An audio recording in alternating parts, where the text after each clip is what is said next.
So one of the things I really loved about using Snowflake in my classroom was the ability to have my students create their own lesson activities. So within the student dashboard on the student accounts, they can access all of the 16 lesson activity templates that a teacher can also access in building lesson activities. So for example, in my own classroom, having taught social studies, I would, instead of assigning a review packet, I would give my students a list of maybe vocabulary words or key concepts, and then my students would build a lesson activity that would further explain those words or those concepts.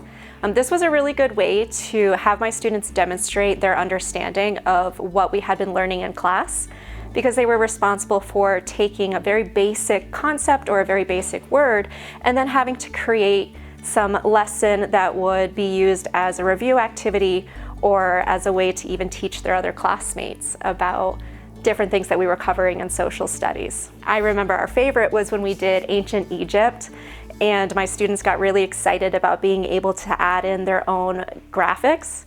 So they could change the tile pieces to have pictures of King Tut or of mummies or of the pyramids.